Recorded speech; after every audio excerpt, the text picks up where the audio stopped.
तो आज मैं इस वीडियो में बात करने वाला हूं दिल्ली चुनाव को लेकर के, क्योंकि लगभग 2025 के शुरू में जनवरी या फरवरी संभवतः चुनाव तारीखों का ऐलान किया जा सकता है। और दिल्ली में क्या माहौल अभी है, दिल्ली में तो आपको पता ही है कि मुफलर मैन की सरकार है, मतलब कि आम आदमी पार्टी केजरीवाल की सरकार है। फिलहाल वो अभी मुख्यमंत्री तो नहीं है केजरीवाल, लेकिन उनकी पार्टी आम आदमी पार्टी की सरकार है और केजरीवाल आम आदमी पार्टी के प्रमुख है, यानी प्रेसिडेंट है। तो आम आदमी पार्टी भी इंडिया अलायंस का हिस्सा है। तो मैं इंडिया अलायंस और एनडीए अलायंस के बारे में कुछ फर्क आपको बताने वाला हूं कि किस तरीके से एनडीए अलायंस मजबूत नजर आती है जब चुनावी दंगल में कूदती है, तो और इंडिया अलायंस किस तरीके से कमजोर स्थिति में नजर आती है जब वो चुनावी दंगल में कूदती है। तो मैं आपके सामने कुछ साक्ष्य रखने का कोशिश करूंगा, कुछ तथ्यों के साथ बात करने का कोशिश करूंगा। आप इस पर आप डिसाइड कर सकते हैं, निर्णय ले सकते हैं कि मैं जो बात आप तक पहुंचाने का काम कर रहा हूं, कोशिश कर रहा हूं, उसमें कितनी सच्चाई है, या आप अपने आप से खुद समझ सकते हैं।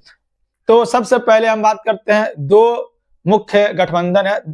एक तो एनडीए अलायंस, जिसमें भारतीय जनता पार्टी मुख्य रूप से बड़ी दल है, और एक इंडिया अलायंस, जिसमें मुख्य रूप से कांग्रेस बड़ी दल है। उसके बाद से अलग अलग राज्य के हिसाब से जो भी बड़े बड़े दल है या छोटे छोटे दल है वो सब शामिल है, चाहे इंडिया अलायंस में छोटे छोटे दल हो या बिहार से ले लीजिए जनता दल यूनाइटेड, चिराग पासवान की पार्टी ले लीजिए, उसके बाद से आप चंद्रबाबू नायडू की पार्टी ले लीजिए, उसके बाद से महाराष्ट्र शिंदे गुट के पार्टी ले लीजिए, अजित पवार गुट की पार्टी ले लीजिए, एनसीपी। तो ऐसे अलग अलग राज्य में छोटे छोटे जो दल है वो मिल करके इंडिया अलायंस में है। और इंडिया अलायंस की अगर हम बात करते हैं तो जिसमें मुख्य तो कांग्रेस पार्टी है, उसके बाद से अगर उत्तर प्रदेश की बात करते हैं तो समाजवादी पार्टी है, उसके बाद से अगर हम बात करते हैं महाराष्ट्र की तो उसमें शरद पवार की गुट एनसीपी है, उद्धव बाला साहब ठाकरे की है। उसी तरीके से अलग अलग राज्य के भीतर अलग अलग छोटे छोटे दलों से इनका गठबंधन है। बिहार में आरजेडी की तरफ से है, लेफ्ट है, इनके साथ टीएमसी भी कभी रहती है, मतलब टीएमसी ममता बनर्जी की पार्टी भी इंडिया अलायंस में फिलहाल अभी नजर आ रही है। तो बात कहां पर फंसती है, इसको सोचने और समझने की बात है। सब तो अलग अलग पार्टी, जैसे कि मैंने बता दिया कि दो मुख्य जो दल है उनके साथ है। एक तरफ इंडिया अलायंस यानी कि भारतीय जनता पार्टी के पीछे चलती हुई नजर आती है, दूसरा कांग्रेस है, उनके पीछे जो छोटे छोटे दल है, क्षेत्रीय दल है, वो चलती हुई नजर आती है। लेकिन एनडीए अलायंस में फर्क यह है कि जब कहीं भी विधानसभा का चुनाव होता है तो एनडीए अलायंस की कोशिश होती है कि चाहे वो छोटे दल क्यों ना हो, उनको किसी भी तरीके से मैनेज किया जाए, उनको पार्टी में यानी कि दल में रख करके एनडीए अलायंस के भीतर रख करके चुनाव लड़ा जाए। चाहे उनको एक सीट ही क्यों ना दिया जाए, दो सीट ही क्यों ना दिया जाए, उनको अपने हिसाब से मैनेज किया जाता है, उनसे बातचीत की जाती है और उनके साथ फॉर्मूला पर काम किया जाता है कि आपको हम 2 सीट देंगे, 3 सीट देंगे, जितनी भी सीट उनके हक में देना होता है वो दिया जाता है, या ना दिया हो, कुछ भी हो, लेकिन उनको मना करके अलायंस में रखा जाता है और उनके साथ चुनाव लड़ा जाता है। और इनका फायदा यह होता है कि उनके समाज के लोगों का जो भी वोट होता है वो एक तरफा उस गठबंधन को मिलता हुआ नजर आता है। इनका फायदा सीधे सीधे जो है वो पूरे एनडीए अलायंस को मिलता हुआ नजर आता है। अब अगर आप उठा करके देख ले, महाराष्ट्र के भीतर देख ले, उत्तर प्रदेश के भीतर देख ले, अलग अलग स्टेट के झारखंड के भीतर देख ले, तो छोटे छोटे दल को साथ में रखते हुए नजर आते हैं और उनको जिस हिसाब से मैनेज करना होता है वो मैनेज करते हैं, उनको बाहर नहीं जाने दिया जाता है। चाहे उत्तर प्रदेश में देख रहे ओम प्रकाश राजभर को लिया गया हो, उसके बाद से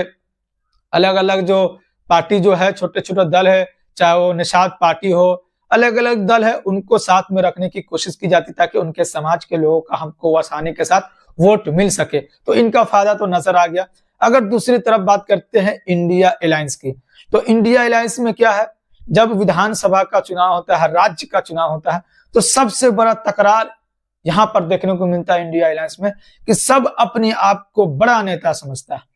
और सब पार्टी अपने आप को बड़ी पार्टी समझती है। अगर महाराष्ट्र के भीतर देख ले तो ऊपर से तो गठबंधन नजर आता है, लेकिन अंडर खाने जो है वो किसी के साथ अच्छे तालमेल नहीं नजर आते, अच्छे जिसको बाउंडिंग कहते हैं, जिसके अंदर अच्छे से जो है वो नजर नहीं आते, अच्छे से गठजोड़ जिसको बोलते हैं वो सही से नजर नहीं आता। वो है ना, लोगों को झलकने लगता है कि इन लोगों का जो गठबंधन है वो कहीं ना कहीं दिखावा का गठबंधन है। अगर हम दिल्ली की अभी बात करते हैं, दिल्ली में चुनाव है, तो दिल्ली में देखिए इंडिया अलायंस के अंदर में आम आदमी पार्टी इंडिया अलायंस में है, लेकिन दिल्ली का जब चुनाव होगा तो उसमें आप देख लीजिएगा कि अलग अलग ये दल चुनाव लड़ने का काम करेगी। आम आदमी पार्टी अलग चुनाव लड़ेगी और कांग्रेस पार्टी अलग चुनाव लड़ेगी, क्योंकि इनका जो गठबंधन है वो सही से नहीं हो पाता। अगर आप यही देख ले तो बिहार के भीतर एक तरीके से बोलते हैं भारतीय जनता पार्टी भी बड़ी पार्टी है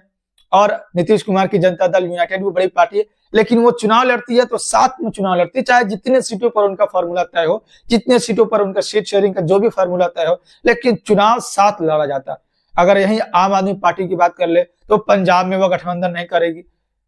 न कांग्रेस उसके साथ करेगा न आम आदमी पार्टी उसके साथ करेगा, फिर वो इंडिया अलायंस का हिस्सा बने रहेगी। अगर वही आप टीएमसी से देख ले कलकत्ता के अंदर, वेस्ट बंगाल के अंदर, तो अगर विधानसभा का चुनाव हो तो दोनों पार्टी अलग अलग चुनाव लड़ेगी, फिर भी वो इंडिया अलायंस के भीतर रहेगी। अगर आप दिल्ली की देख ले तो दिल्ली में आम आदमी पार्टी अकेले चुनाव लड़ेगी, आप देख लीजिएगा, इस बात को याद रखिएगा। और फिर आम आदमी पार्टी किसी भी हाल में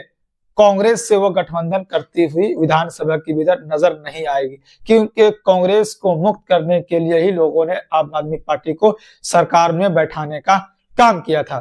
तो ये गठबंधन जो है, या अलायंस, जो इंडिया अलायंस और एनडीए अलायंस में जो फर्क है, ये लोगों को साफ साफ नजर आता है, साफ साफ झलकता है कि इसके अलायंस में और इनके अलायंस में कितना फर्क है। अब एनडीए अलायंस की अगर बात करते हैं तो हर राज्य में जितनी भी दल उनके साथ छोटे छोटे दल है, उनके साथ वो चुनाव लड़ती है, चाहे वो कितनी भी सीटों का साथ वो चुनाव लड़े, जिस हिसाब से वो मैनेज कर सकते हैं वो मैनेज करने की कोशिश करते हैं। लेकिन गठबंधन के साथ चुनाव लड़ने का उनका हर मुमकिन कोशिश होता है और इनको फायदा भी मिलता हुआ नजर कहीं ना कहीं आता है। अगर वही इंडिया अलायंस की इधर बात कर लेते हैं तो इनके में अपने आप में बनता नहीं है। एक तरफ वो अपने आप में बड़े नेता समझते हैं, बड़ी पार्टी समझती है, वो अकेले चुनाव लड़ने को तैयार हो जाती है वो पार्टी, और बोलती है हम विधानसभा के लिए गठबंधन नहीं करेंगे, हम लोकसभा के लिए गठबंधन करेंगे। तो बहुत सारी बातें निकल कर आती है। यही हुआ पंजाब के भीतर, यही हुआ हरियाणा के भीतर। हरियाणा में जो कांग्रेस की हार हुई, यही हुआ, वहां पे आम आदमी पार्टी के साथ वहां पर उनका गठजोड़ नहीं हुआ, वहां उनका अलायंस नहीं हुआ, और जिसका नतीजा ये हुआ कि न आम आदमी पार्टी ने जीत हासिल की और न कांग्रेस पार्टी ने जीत हासिल की। मजबूरी यहाँ पर यही सबसे दोनों की कमी है कि कम सीट लेना किसी को मंजूर नहीं, कम सीट लेकर हम सरकार बनाने को तैयार नहीं, लेकिन पूरी सीट लड़ करके हम सरकार से बेदखल हो जाए वो मंजूर इन लोगों को है। अगर कम सीट लेकर के हम गठबंधन कर लेते हैं तो हम कम सीट लेकर के भी आसानी के साथ जीत हासिल कर सकते और गठबंधन में सरकार बना सकते, लेकिन वो इनको मंजूर नहीं। वो अकेला अकेला चुनाव लड़ना चाहते हैं। हरियाणा में जीता जागता उदाहरण है, पंजाब में उदाहरण है, और अब दिल्ली में आप देखेंगे यही हाल होगा कि कांग्रेस पार्टी अलग चुनाव लड़ेगी, भारतीय जनता पार्टी अलग चुनाव लड़ेगी, उसके बाद से फिर आम आदमी पार्टी अलग चुनाव लड़ेगी, और नतीजा जिसके भी हक में जाए जो भी हो, लेकिन ये अच्छा संकेत नहीं जाता है किसी भी गठबंधन के लिए। जब आपने गठबंधन किया, जब दो मुख्य गठबंधन है, तो उसके साथ अगर आप चुनाव लड़ते हैं गठबंधन में रह करके, तो लोगों को ये साफ संदेश जाता है कि कुछ भी हो जाए,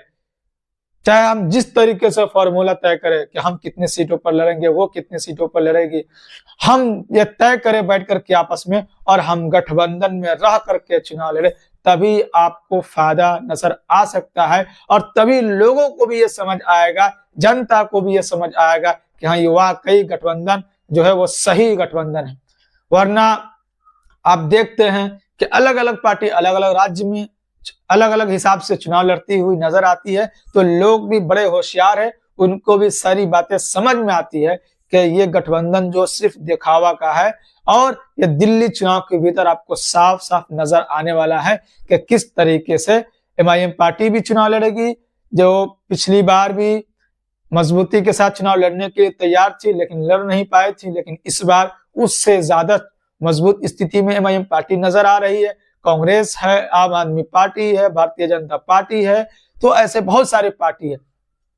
और ये जो बुरा हाल होगा इस चुनाव में, ये देखने वाली बात होगी कि किस तरीके से आम आदमी पार्टी की भी बुरी हाल हो सकती है, मतलब हालत खराब इस चुनाव में हो सकती है, क्योंकि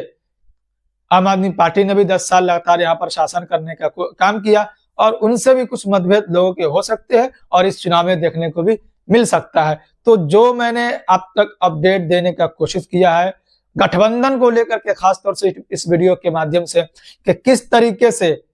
दो जो गठबंधन है, मुख्य गठबंधन एनडीए अलायंस, इंडिया अलायंस, इन दोनों में फर्क क्या है